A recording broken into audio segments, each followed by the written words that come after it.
Right, all the time. Hello, folks. It is 5:30 and I would like to call to order the Curriculum and Student Development Committee of the Madison Board of Education. Our committee members are myself, Steve Bent, Kathy Miller, and Mary Ann Hamilton. So we have some particularly interesting items on the agenda tonight as we look at the curriculum. So at this point, I'd like to turn over to our Assistant Superintendent to introduce the guests we have today and the curriculum areas that we're going to look at. Thank you so much, and welcome back from summer. While you were all on the beach, we were all here. Working in the windowless Hamel room on lots of good stuff. So you will see in this presentation, just kind of a smattering of content areas that we're wrapping up our last curriculum cycle and also starting a refresher cycle. And you will see more of that refresher cycle and some other content areas throughout the school year. So we had lots of people here. I believe the sum total was 83 individuals that worked on curriculum during the summer. And those 83 individuals have been from the areas of music, of course, our wellness curriculum, world language, and also social studies as the key content areas of this year. So lots going on. And then we have an exciting presentation later in this meeting where we'll talk about a new certification program, a credit program, and also our first adoption of pre-K curriculum. Yeah. So a lot to cover. We are starting out with Leah because Leah is actually kind of a continuation of our discussion of where we left off in June. So you know tons about our program. So she's bringing to us the courses and the adoptions that we need in order to start our school year. So welcome back, Leah. Thanks. Thanks for kicking Nice to us see all of you. So you don't have to give my spiel again. Hopefully we can rewind and you remember the June meeting when we did the big adoption for the music curriculum. And as you know, we had a few kind of loose ends to finish up, and we have a few more that'll be coming up in the next few months. But tonight I'm going to be presenting three things. The first one is the textbook adoption for the new AP Music Theory course, which is a series of 3 books, and the other two are the adoption of the Intro to Music Technology course at the high school, which we wrote this summer, as well as the 6th grade course curriculum, which was written this summer. So I'll start with the textbook adoption. Ron Soja, who is teaching the AP class at the high school, spent a lot of time with the AP board back and forth this summer to get his syllabus approved and to look at different textbooks that would fit the curriculum. And they really recommended 2 different books the AP board did. So we, after looking at both of them, chose this Musician's Guide to Theory and Analysis, which has a textbook, it has a workbook, which is more of a consumable year to year. And then there's also an oral sight singing book, which I'll go into on the next slide. Yeah, we're moving tonight. It's great. So these are the 3 books. The Theory Analysis, it's the 4th edition. I believe it came out about 4 years ago, which is the 4th edition, updated. It also comes with a workbook, which goes along with the textbook, and the oral skills book is ear training. So throughout this, we're looking at not only the thing we like to, but we're not only looking at the skill set that goes with it, with the course and the coursework, but also the oral piece, meaning that the students for the AP exam also have to learn pitch recognition and actually sight singing and all these other skills that go along with learning the theoretical piece. And we thought that the strengths of the text were that not only does it cover every topic in the AP exam, from listening and sight singing to modes and form, but it really relies on a core repertoire of real music.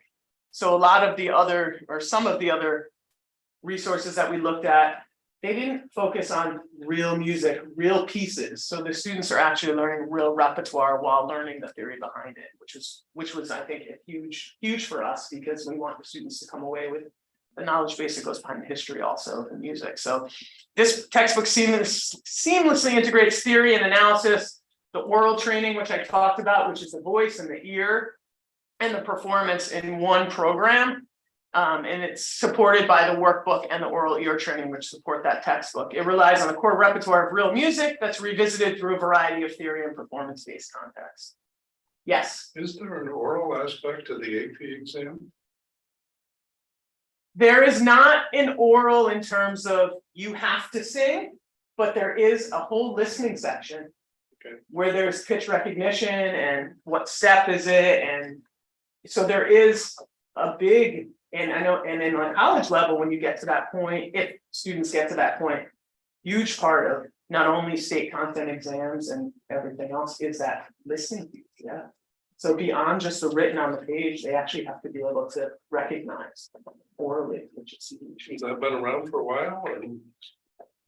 I'm not actually sure. It has been. I'm not sure how long it's been, because this is a new venture for us. And actually, this course was not taught in the last district I taught in. So I'll have to do the research. I'll have to let you know how long that piece has been. No, I mean, it's fascinating. Yeah. There's that aspect of it. absolutely. Absolutely. So, oh, so that's basically kind of the gist of the three books that that will go together. So the textbook and the oral sight singing book, those will be used year to year, and then the workbook will be their tear and use pages that every year will replace those. It's a little bit lower budget on the workbook, which will be And funded. the samples are up on the side for the board. So, No, the oral aspect with this curriculum, are there discs or is there something that is provided that's uniform for the students in terms of ear training? Yes, so a good question. In the book, there's a section with internet access. So now everything has a code. So once you buy the book, you put the code in, you can get into their site and get all of the repertoire that you need to listen to. Yeah, it's really so much easier.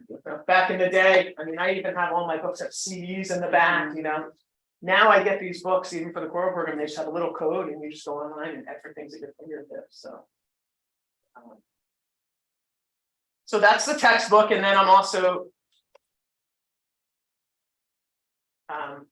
presenting two courses for adoption tonight. First, the introduction to music technology, which we've talked about a lot in terms of the push to get the technology into the music classroom. We have two sections running, two sections of the music tech running this year, as well as one of the digital music and digital audio and piano, which we already adopted last spring. And they're pretty full classes. John Gage is teaching this course, two sections, the first two trimesters. And this goes over the 3 units. We go from learning how to navigate a digital audio workstation software into actually producing music and also creating music based on other things. There's 2 major projects it's a 1 trimester course. The first unit has a smaller PBA, but the second 2, one is scoring a short film clip. So they actually extract the video, or they extract the video and audio, take the audio out, and they're going to add their own. And it's all about timing and understanding how the software works with what they're looking for emotion-wise and where that goes. So it really does encompass a lot of our profile of graduate markers, because it's really touching on the creation piece as well as kind of the emotional piece and the structure of it all that goes with it. And then the last project that they do is called a DJ mic drop, where they actually, this is fun. And we had so much fun. We did 4 days of training this summer, where we did 2 days of training with Barb Friedman, who wrote the book that we based some of this off of. And she's been in, we worked 2 days in the lab at the high school mid-July, and then we wrote for 2 days. That was a fun project. And it was really cool because, so you create your own DJ name. I won't out my fellow colleagues, but maybe they'll share one day. And then the kids get to pull different clips in and create almost like if they were on the radio, their DJ intro and outro. And then there's a whole part where they share it with the class and they collaborate together. So that's the Intro to Music Tech course. It's kind of a smattering of little pieces where they start. The hope is that in a few years that this gets so much interest, that the hope is that when we're ready for a revisit, maybe we add level 2 to this. So we're hoping this is the beginning of. So we'll see, and we'll kind of look at the enrollment and the data and where we're going in that sense. So that's the Intro to Music Tech, and the other piece we're going to go to the other end, grade 6 chorus, which is the first choral class to be written and adopted. The 7-8 will be one of the next, I think one of the 2 last music courses. So, and this is really I teach this course, and this is really the first choral experience that the students get in Madison. It's one of their choices when they get to 6th grade for performing arts. They choose theater, chorus, band, or orchestra. And this is a year-long course. It's taught every other day, and the students are really, the nice thing right now is we have an extra 10 minutes on the 6th grade schedule, so we have over 50 minutes every time we see them, which really gives us time to really dive into content. And they're really developing vocally. So they're learning how to sing correctly. They're learning how to breathe correctly. They're really learning the foundation of what it is to be in a choral group. Like I tell them day one, I'll never make you sing alone. The purpose is for them to learn to sing together. So they're learning ear training skills, they're learning vocal skills, and how to put it together as a group. So we go through 3 units: the vocal development, which is where we are right now. And then we talk about musical literacy and terminology and expression. And it all culminates in 2 of our major performances for the year, as well as opportunities for other performances. What the neat thing is, when we develop the middle school music curriculum, whether the students take band, orchestra, or chorus, they're going to come out with the same theoretical learning. So even though it transfers over and looks differently depending on how they're learning it, whether it's your instrument is in here or out here or up here, right?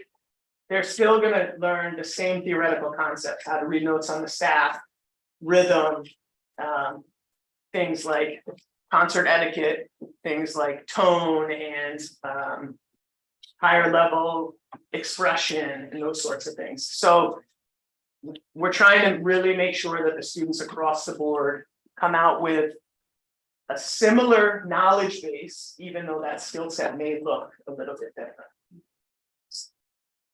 And that's Any questions for Leah? Just a comment. I think about the things that you're saying, the collaboration, the interdependence, and all of those aspects of music that, I never really thought about how there's just so many life lessons and life skills that are inherent in that music work. And I love that starting in grade 6, where that is kind of where the rubber hits the road a little bit with all of that. And getting them to see, how that's juxtaposed in life. I think it's so important. And I love that so much attention is brought to that. And I can't remember what I was going to say, but I just feel like our kids are so lucky. They have something to aspire to like that high school experience. Not only just Vibe, but AP and all of the things that they get to look forward to with the technology, but they get a chance to get started early. And that really is truly where the magic happens. So I appreciate the time that your team and that you have put into this. And I'm very proud to be able to hear about this tonight. And I just wanted to know, the AP course, when is that? What grade is that? So that's high school 9 through 12. Oh, 9 through 12. It's either by recommendation or they can take the theory and composition, which is level 1, kind of before the AP. If they take the theory and composition course, which will be the other one to be adopted very soon, then they can take the AP after if they get teacher recommendation. Yeah, typically 10th, 11th, 12th, but every once in a while you get someone who's going to want. really appreciate and always watch for the balance between, developing real skills, 21st century skills, that are comparable with what the world is demanding, but also the balance of, we're all musical, to some degree, and the part that's built in to be able to appreciate the aesthetics of music. And, and I see that, throughout the program, and I watch for that, and, I particularly appreciate it. I'm also struck by how the curriculum has evolved over the years. I mean, the whole business of ear training, when you get to the college level, I mean, that is a requirement. You're gonna do anything in music, that's a skill set that has to be nurtured, cultivated, and built over time to be recognized and appreciated at the high school and below level. I think, I think is awesome, that it's built into the curriculum, because if any of our kids are going anywhere with music, Right, they need that. yeah, you understand, I wish I had those opportunities, my first year training class was freshman year of college, right? So to have the opportunity for the foundation is Very early on, right? Whoa. cool. Thank you, Leah. Absolutely. Appreciate it. I'm gonna set you on your way because I know you have an open house to attend, so thank you. And Davey and Kathleen, why don't you join us? So I think the theme for tonight is innovation and inspiration. Kathleen and Davey are here with a brand new course offering and a brand new language, and that's American Sign Language. And we were so thrilled that Kathleen was able to join us as a staff member that can offer that course. It takes a very specific certification that's really hard to get. And most high schools don't have the ability to offer this class. So we were thrilled when Kathleen said, yeah, I'm ready to teach sign language. And we were also thrilled that Davey Bryan, who is a master at all curriculum writing, agreed to work with Kathleen and say, yes, I'll show you the ropes of curriculum writing, even though he's a Latin teacher. So, when you teach Latin, you're supposed to know all languages, but I think we kind of pressed you a little bit taking on this one. But always being a lifelong learner, Davey's right there at Kathleen's side, and learning all about ASL. It was neat to see them working together this summer. So I want to thank you both for being here tonight. I'm really excited about this course. You have the clicker in front of you. Your slides are right there. That would make sense. Slides. Yeah, what are you doing? You want to introduce yourself first? Yeah, sure. So, like she said, I'm Dave Bryan, Latin teacher. I teach, the dead language that is very useful in today's society on things that are definitely only the SAT. And his courses are very popular. Yeah, and I'm here helping Katie write this language that is so popular, like in all these other school districts, is just burgeoning with students. And we think about, in our department often ways to kind of get out of the AI, out of the cheating that happens with Google Translate. And this is a language that is cheat proof because you can't look up something online. So like you said, I went to UConn for Latin, and I did curriculum writing since like my second year here, and this is my 10th year now. And he loves it. yeah, it's definitely really fun. It's also really good job security, and like that. Never happened. So introduce yourself. I'm Kathleen Erickson. I'm just entering my third year here in the Madison district, and it's been wonderful, very welcoming. And so I have different roles here in the district. So I'm a teacher at the desk. So I oversee all the kids that have EMT loss. And I'm also an interpreter for one of our students at the high school. And now we're going to start this class that's starting end of November. So we're very, very excited. Right, so our course goals are to immerse students in capital D deaf culture and its history. We do this through receptive and expressive assessments and communication. The two books that we decided on, or two programs we decided on in the classroom, are Signing Naturally, for which we have something called a student workbook, but this is more like a traditional textbook, and it has photos and it's updated with some more commonly said like vernacular that's used more commonly than you would think, considering the textbook. And we also have ASL Defined, which is a program that is primarily an online program with both of which have media produced by and acted out by deaf actors. I said deafers, yep. And it's a great way, the second one, ASL Defined, is a great way to have students actually produce communication through signs, and it records the answers and responses. And then she can take those responses at home and actually grade them instead of maybe taking a lot of time that you have in the district to do the work that you would need to do. So we chose those two tools because she has a lot of friends in the deaf teaching, the ASL teaching community, and these are the two most popular programs that are being used. Go ahead and that. Yeah, so those are the, so I keep in touch with all the teachers of the deaf that are teaching ASL in the area, and so these are the ones that the students really enjoy using. And then you can't just forget that the teacher in front of the classroom, that's where they learn like visually the best, because they'll have that right there, so. One of the main goals for our curriculum is that we're hoping to get novice level proficiency. It's only ASL 1. We're hoping before next year to have an ASL 2 curriculum written. The students that are currently taking it, we have 16 or 18 students signed up for one course starting in December. 16, okay. And we're hoping to have an ASL 2 written by next year so that some of the students who won't be graduating will have the opportunity to continue the language they'd like to. And I'm sure that it will become really popular and we'll need to maybe even write an ASL 3 at some point. Yeah, so ASL 2, we'll continue with the same company signing naturally. So you have units 1 through 6 for ASL 1, and then it'll go from 7 to 12 for ASL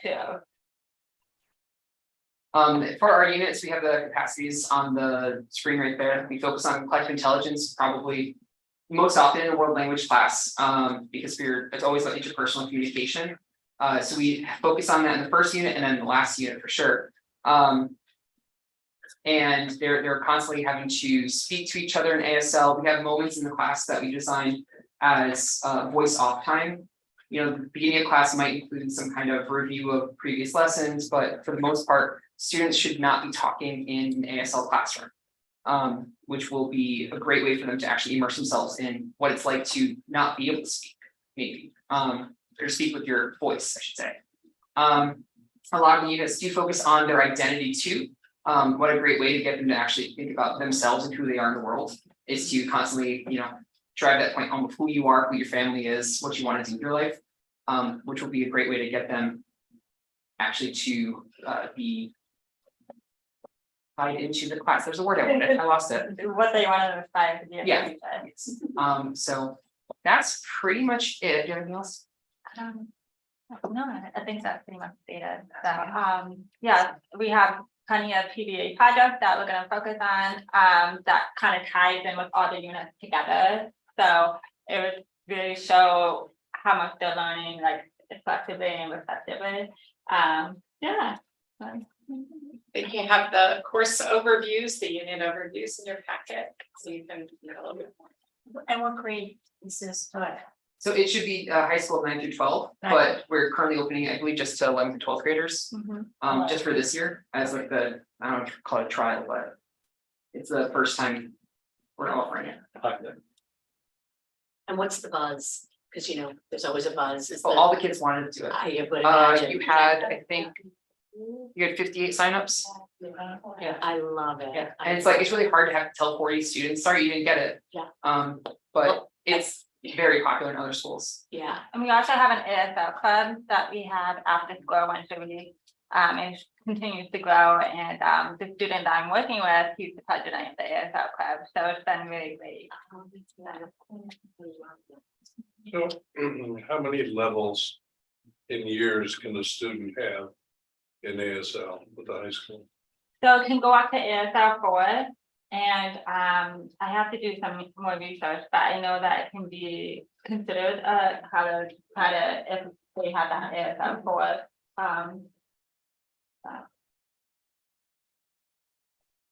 And is it like one semester at a time, or how does it? 2 semesters, so since it's trimesters, they might take it T1, T3, but it'll be 2 per year. Yeah, it's such a great skill to know, and it's interesting because a lot of the elementary school teachers use sign already because they don't want the classes to be interrupted. So if they want their students to go to the bathroom, they'll just sign bathroom without even interrupting the class. And there's such a need for teachers of the deaf, ASL interpreters, there's such a need in the deaf community. Yeah, it's gonna. I have to say, I've been waiting for this class for a couple of years. I tried to push the gas on a little bit. We weren't quite ready. But I think that when I hear the overview of this program, I think a lot about David's work in Latin, because we started out very much the same way. A lower offering, and I think now we're all the way up to Latin. UNEC. Yeah, UNEC in Latin. And that's just growing the program forward and getting the kids invested. So thank you for your time and energy this summer and your commitment. The units were actually read by one of our presenters tonight. Aaron is one of my CRC reviewers, and of course, David's a CRC reviewer, and he's reviewed some of Aaron's courses. So it's This is exciting. Yeah. I think I emailed you right after. You did. I love this. This is so exciting. It's really great. But it's neat to have people at all levels of the system be able to read curriculum with the criteria that we have. So, thank you for that work. Question. Yeah. Just as you're developing the curriculum for not only the first class, but for 2 and forwards. I noticed that in college courses for ASL, they often include, because they're starting to include ASL as a cultures and languages core curriculum requirement. That they also have a deaf culture component to them. I would encourage you to consider starting that at the high school level. The first. So we missed that part, so I wanted to talk about that. So we're talking, they need that foundation, they need that background knowledge to understand about deaf culture. So we have a whole, I think, It's like 2 or 3 weeks. It's the Yeah. very start. It's a big crash course. Right? yeah, we're gonna talk about how ASL was started. We're gonna talk about even like equipment, like children with hearing loss, like what they wear, cochlear implants and hearing aids. So I did it, so they're gonna see that. And so, yeah, they'll get that foundation. They need that understanding. So thank you, yeah. Thank you both. I you. appreciate it. Thanks for your time tonight. And next, I'd like to invite Mel Witcher up. And Mel, actually, this is not on a slide. This is in your packets. You have a 1-pager. And this is all Mel. Mel started working this summer on a dual credit expansion grant. And of course, did all the legwork and the research, and she's here tonight to share this exciting opportunity. So thank you, Mel, and welcome. And thanks for your leadership on this. Thanks. So I wrote my first ever grant. And so super happy to know that we're going to be getting close to $40,000 to be able to expand what we currently offer when it comes to dual credit courses. So on the handout, you'll basically see an overview of what the grant is covered, what we hope to come out of it. But overall, the purpose of the grant is to expand offering classes for all. So we currently do a great job of offering UConn, AP courses. You'll see that we have 21 different courses offered, but within that body of courses, only 4 of them are offered at what we call like our general educational level. So that all the other courses are offered at an honors or an AP level. So the purpose of this grant is how can we tap into offering more of these dual credit classes for all students to take at any level at the high school. So with the amount that we were awarded, we're proposing 3 new courses. They're basically a transition from the classes we currently offer to having them be dual credit certified. So marine science, we already offer. We've offered it for a really long time. The enrollment's amazing for that course. But now we can offer it as titled The World's Ocean, which is basically a course that they offer through Southern. So we're going to have our teachers work with the professors at Southern to blend the curriculum that we currently have with the curriculum that they have, so that our students can earn college credit while taking a course that is already very popular at our school and highly sought after by many students. You'll see the same thing for our statistics course, so we already offer it. And then the same thing for our photography course, we already offer it. But we're just going to enhance what we currently offer and be able to get some college credit along the way. Overall, our anticipated outcomes really are to help boost the total number of students that have access to high level courses. So just because a course is not offered at an AP level does not mean it's not high level. We have lots of students that may not take AP classes at the high school that go on to take college courses. And so this will expose all students to college level courses in some way, shape, or form, not just through an AP course experience. That's my pitch. That's the work we hope to do. But I'll answer any questions that you might have. You already received the grant or you're still? It should be here like now. Approved. Yeah, like it should be here like now, basically. So the work's gonna happen this school year. We had some textbook costs in there that we anticipate. We have some costs for both the Southern professors to meet up with our teachers here. Southern offers some professional development days along the way, so it truly is a partnership. And we'll do that work this school year, and then implementation will be this time next year that we would be offering these courses as dual credit. That's fantastic. That's great. Good Awesome. job. Thank you for writing that. You're welcome. Amazing. What's the buzz on this one? The teachers are super excited. Kids don't really know yet, so it's not really out there yet publicly here. Well, you know It's that- out there publicly, but Watch it's this. really not, yeah, of course they're gonna watch this, Kathy. Yeah. So, And how many more, how many more kids do you see that will be able to? yeah, use the- that's a great question. So at the moment, right now, if we just took this year's enrollment, we have 88 students enrolled in marine science, 195 students enrolled in statistics, and 176 students enrolled in photography. So if we took that exact same enrollment and put it next year, that would be that many more students that would be earning college credit at this time for courses, again, that they're already taking. So we've already captured the students' attention. They sign up for these classes, they fill every single year. That's why these are the courses we chose to start with. The good thing is that once we have the partnership and it's going, when I first sat down and met with Southern, they offered me probably a list of about 80 different courses that potentially could be offered at a high school level. So once we sort of get the ball rolling, we can, add more and more along the way, similar to what we have with UConn. We have a great partnership with UConn.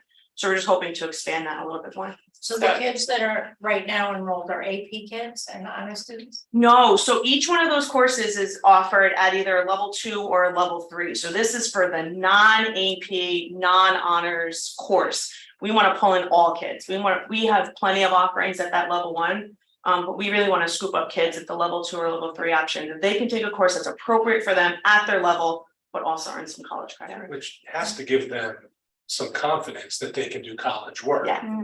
Yeah. That's great. Now, does that credit only apply to the college that grants it, or can they take it elsewhere? That's a great point. So it truly depends on the university, similar to UConn. Usually within Connecticut, at least, the state schools all sort of transfer really nicely. When you go outside of Connecticut, they take some, they don't take others, they might take half, it might make you take a placement test, it's kind of similar. But within at least the Connecticut schools, college education process, they transfer really nicely. Yeah. I think the thing I love most about this grant is that Mel was looking after every kid and not just our high flyers.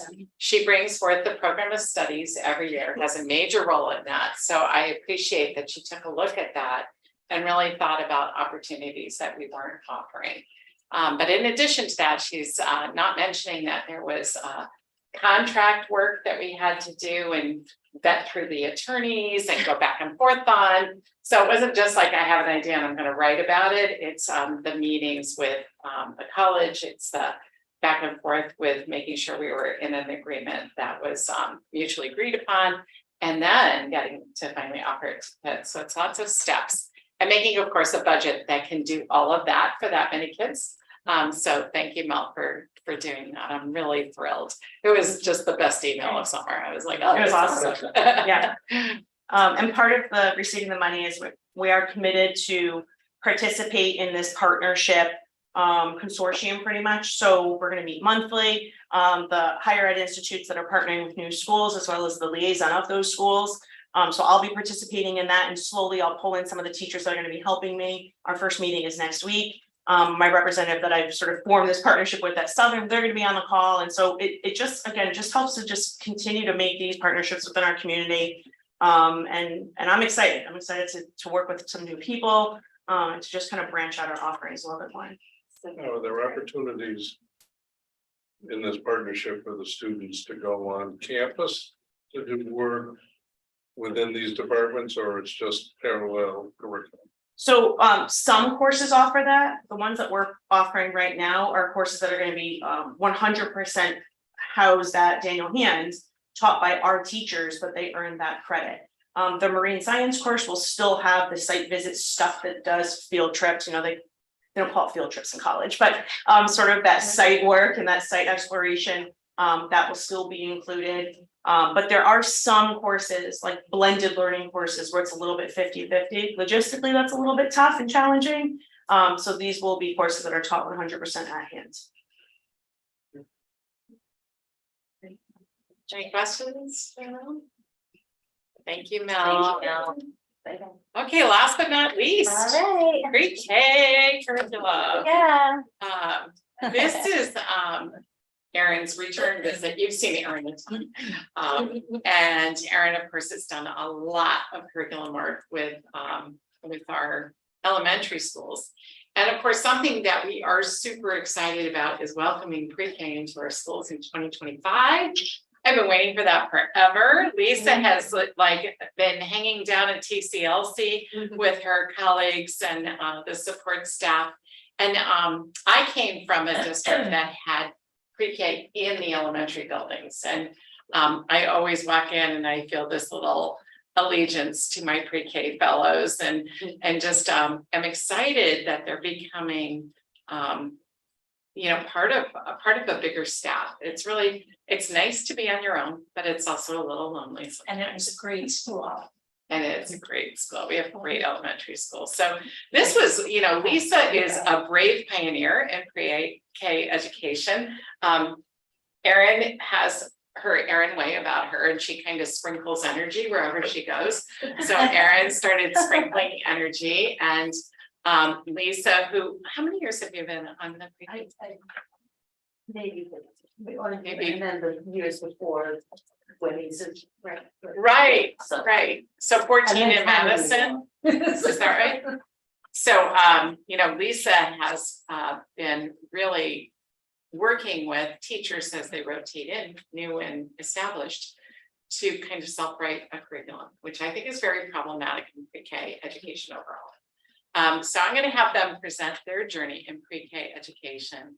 And then I want to tap on to the end about our next steps in pre-K. But I just want to thank you both, because I read each and every single one of those units and I looked at every single link and I got more and more excited. It was just really well done and very developmentally appropriate, which is really hard to do. Okay, so All right, Lisa and Erin. so we started this work, not this past summer, but the summer before, at the end of the summer. I think it was like a couple weeks before school. With a clean slate on paper, but not for lack of what was going on at TCLC. There was all the things going on, but we wanted a written curriculum. We wanted to make sure that these standards were in place, that we were covering everything we needed to do across throughout the year. So it was nice. We started, and Lisa was a very willing volunteer. And then we had 2 kindergarten teachers that also joined us. And I think what was great is that I think the very first thing, especially like me as a curriculum writer and a coach, is you want to see, you don't want to step into something without knowing like what's happening at, like you said, it's a wonderful place, but you have been it's been very isolated for a long time. So it was great. She welcomed us in, walked us through her classroom, the routines, the procedures, showing us the things that went on. getting us acclimated to really what was going on there. I mean, because there's 3-year-olds all the way up to 6-year-olds, some students going half day, some going full day. You have students that are paying tuition, you have students with IEPs. So it's not like, you know, when you drop your child off at preschool for the day where they enter the door at 8 o'clock, hang up their backpack and they're there the whole day. It's very different. It's like a very kind of magical orchestration of things going on as children are receiving services where they're learning, playing, social, emotionally, and, you know, academically. So that was really our first step. And that I thought that was a really important step for all of us. And then we really started with looking at the early learning standards for Connecticut. And, you know, the way it's, you know, organized, it's organized by age. So really focusing in on our 4 to 5-year-old learners, our pre-K learners, knowing we also have younger students, but they could grow into those standards as they, you know, many of them spend multiple years. Yeah. So we looked at those standards and, you know, it was, you know, it kind of felt like very big at the time that we were putting this together. We're like, all right, like, okay, where do we start? You know, so from those standards, we created a guiding document just for pre-K. And we have a guiding document for kindergarten through grade 12 that as coaches we developed, where you really are looking at what are the transfer goals for those students. Is that, I don't know if that's That's in there. copied in your packets. Yeah, that's So So you'll see all these documents that she's referenced. Yeah, and they are, like, I'm sure you'll have access to the slides. They are linked in there too, so you can look at them electronically. But you're looking at those transfer goals. What would we want? What kind of learning do we want transferred to our students? And then connecting them to our portrait of a graduate and saying, you know, what portrait of the graduate skills fall under each of these transfer goals, and then thinking about those standards and what would be the essential questions and the understandings. What do we want our students to come out knowing? And then once we created that document, we created a curriculum map where we said, okay, now we're going to have these standards. Where are they going to fall over the course of the year? Many of the standards fall all year because it's very developmental. But where will they appropriately fall throughout the year? And how are we going to touch upon these skills? What we did find is looking at the literacy standards, that literacy really went hand in hand with the social emotional standards. We had to do both. I mean, they learn, it's very purposeful, our activities. We're teaching them. I mean, these students are involved in play and discussion, and, you know, play centers, and they're engaged in conversations. And what we found is we were like, you know, as a teacher coming into this, we need to be very purposeful in what we're doing. We need to make sure we're touching on these things, but we want these students to love learning and be actively engaged. They're 3 through 6-year-olds. We want them actively learning. So we created what we thought was, we came up with, you know, very child-centered units. You'll look at the year-long curriculum map. Me and my school, as they get used to their school and their routines. Me and their family, as we learn about family and tradition and differences and how they're unique among their peers. Me and my words, where they started to engage in some rhyming activities and some word play. Me and my feelings, where they kind of tap upon, you know, their emotions, how they interact with one another, and me and my nature, where we can start to kind of use that outside classroom, getting them outside and engaged in some learning with some science. So we took the transfer goals and we mapped out where they would fall throughout the year. Where are those essential questions going to fall, those understandings? How are we going to assess to make sure, it's challenging, right? Because you have these little babies, you know, you're not sitting down doing a paper and pencil test. So you're like, how are we going to assess this? How do we know they're going to be, you know, being, you know, reflective on what they're doing, and that their collective intelligence, how they interacting, are they participating, are they feeling comfortable with one another, and what resources do we need to kind of get to these skills? So then from that map, then we could jump into EduPlanet. And this was such a blank slate that our EduPlanet, where we have all our units, didn't even have the early learning standards as a dropdown. So Ching had to go ahead and call them and say, you know what, we are doing something here. And so they were able to input these early learning standards. So that's how, like, I feel like it was very groundbreaking, the work we were doing. So we went in and when you look at our units, we created our overviews, our stage 1, making sure we included all of our essential questions, understandings, what vocabulary are we using, what skills are we teaching, and now how are we going to assess them. We worked off of an assessment card that they were already using at the preschool, but we tweaked it to really make sure we were touching upon the skills that we were doing at that particular time. It's all kind of a one-on-one where we sit with a child and you ask them questions. We also had a new assessment that was purchased for the for TCLC STARS that was another program that we wanted to incorporate into our curriculum. And then we also adopted Heggerty for phonemic awareness, which we are also using in K and 1, which is oral phonemic awareness skills. And there's an assessment that goes along with that.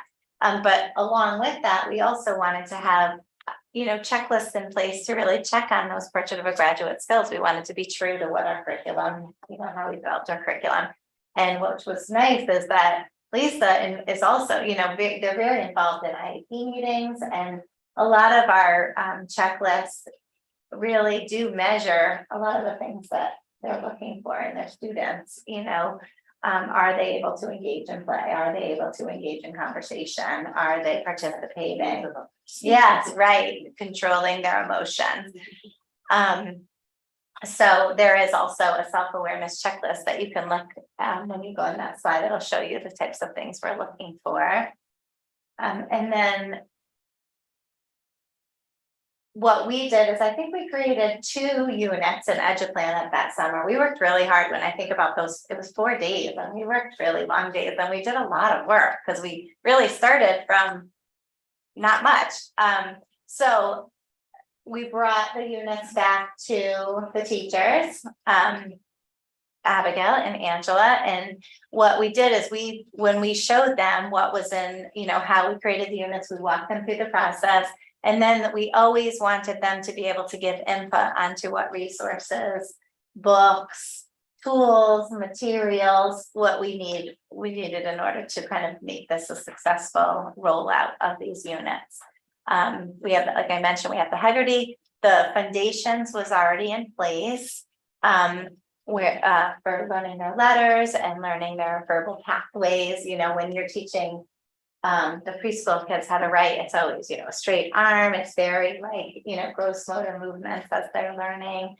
And then we decided to use Joyful Writing in pre-K and Purposeful Play as our kind of mentor books. We spent a lot of time with Joyful Writing in pre-K, and throughout the year really incorporated a lot of writing into our play centers, which it's loved. We did an apple orchard theme, and we did signs and money, and you know, we really kind of let them guide. So it's, you know, we're being very purposeful in that, you know, we're getting them to write and try and write at their level, but they're, you know, engaged in play. They're just very engrossed in that.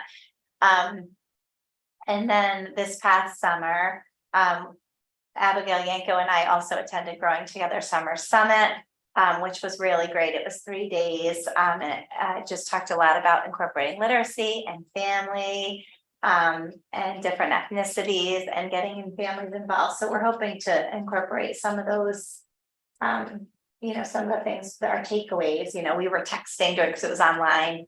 I was like, oh, I really like that. That's a really great idea. Oh, I love that too. I said, you pick a couple and I'll pick a couple, and you know, we'll bring it together. But I really, you know, through the process, as we continued our writing throughout the whole year, we would always meet and do like the nitty gritty, we'd call it. We'd get into stage 1 and stage 2. We'd outline, and like for me, it was so important to have Lisa there because she was living it every day. I was they're so awesome. They just let me come in. I said, let me fail. Let me come in and fail, you know. Because I need to understand where these learners are. I need to sit on the floor and see like, and then, you know, so they helped me grow too. But we always brought it back to the team and allowed them to look and change. And then even as we got further in, I think we got so good at it. We were like, we have to look back at the first and second units. Like, I don't think we were ready, you know, so then we'd circle back. So it was really an exciting process. It definitely was an exciting process for me. Because I got the insight of being part of the preschool learning, which I love early literacy. So this was just another layer for me. And like, if you haven't gone into TCLC, like it's amazing place to be. Like, you leave happy. Yeah. You know, you do leave. I mean, there's so many amazing things going on and the kids are wonderful. But you know, I want to pass it over to Lisa because I could really probably talk all night long. My husband could vouch for that. So I want her to be able to share her experience with us. Yeah, no, I would just add, like, you know, everything that we do in pre-K is social, emotional, and literacy. It's language, it's all about language. Use your words, use your words, use your words. Yeah, and so when we did this, you know, we're looking at it and you know, we realized as Erin, you know, was bringing up the standards and I was saying, well, this is what we do, this is what we do. And for the most part, we touch upon all the standards, but it did bring out a couple that we don't touch on as much. And one of them was the writing. So the Joyful Writing book was awesome to add in and come up with all these different ideas that we could add into our play centers. And then the other part of it, there was we talked about the awakenings for me sometimes, because I'm like, oh, I don't know about that or whatever. And it had to talk about one of the standards, I think, addressed fiction and nonfiction books. I'm like, well, how are we gonna, you know, look at this and whatever? And so we came up with an idea. In our nature unit, we like to we order the caterpillars and we do the whole where we watch them grow and they change into butterflies. And I have a series of books that talk about the real life cycle. And then we also have like our Eric Carle. So we added like an Eric Carle book study and we talked about the life cycle of the caterpillar. And then we looked at the life cycle books and I, you know, explained to the kids and we would like kind of compare them. We were like, well, this one has real pictures of this. And they were like, oh, I know that's a nonfiction book. And I was like, wow, that's like pretty impressive that they, you know, that they do that. And then it was also really nice to have Erin come down and add her piece to us and meet with the kindergarten teachers, because, you know, every year down in our little school down there, we always say, like, what can we do to help you guys at the kindergarten level? What, you know, what's the, and we've tried going and observing, but then, you know, we're seeing them at the end of the kindergarten year, not at the beginning or something like that. So it was nice to have that connection with Erin bringing in, and then all the kids knowing her when they got to kindergarten. And that was really fun this year. I was like a little bit of a star. But it is nice because I think it's really important for the kindergarten teachers to understand where the kids are coming from. And then for the preschool teachers to understand where they're going. And there is going to be that connection. And, you know, this year, we're really going to dive more into Heggerty, and it's amazing like how well the students do, and just how ready they are for this type of learning. And then I have a day now at TCLC where I can go and be model with them and really become part of their team. You know, we have a lot of assessments and things we put in place, but you know, you never want to jump a curriculum and run. You need to see it in action because it has to be a living, breathing document. Is this working? Is this really giving us the information we need? How are the kids responding? Great work. And, you know, I love you're cognizant of where they're going to in kindergarten and the feedback back and forth. What I want to know is, how is this communicated to parents in terms of the learning outcomes? And because growth happens really rapidly at the pre-K, and of course the families are intimately involved in that. So, you know, in terms of all this work, to what degree do families have a sense of what you're pursuing and the standard you're going after and the literacy milestones and so forth? So again, we're in the beginning of the journey, right? We just put in place common assessments. So part of that is then how do you communicate what's going on with those common assessments? And they haven't had that for everyone. They have had it for their IEP kids, right? The kids on special ed planning. But the curriculum, once it comes to board approval, will be posted on the district website, as we do with all of them. But in addition to that, we actually pushed ourselves more than parents. We're challenging ourselves to think of how we incorporate or share this curriculum with other pre-Ks that service our students.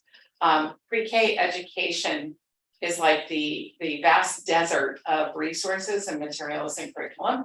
I say this with experience as a pre-K person. And by and large, they make up their units as they go and they pay X amount of attention to standards, whether they're private or public. But regardless, all the kids come into our first day of school from somewhere. So we've also talked about doing a dine and discuss as an introduction to community pre-Ks that filter into our schools, to share with them our work and to see what degree we can incorporate kind of a training module for them. We also sent a sample model unit to the State Department of Education, and Beth Bai quickly responded and said how excited she was. One of the challenges in the Right to Read Act is that there has been materials that were approved for literacy for K through 3, or K through 2 as the legislation requires, but it requires pre-K. And there was no material that met pre-K standards for the state. So we're developing it as we do. And we're hoping that it will be helpful to others along the way. So I think the communication has to be a wraparound. It's got to be to our parents of our kids, our community, the greater good of pre-K education. That's where achievement gaps happen.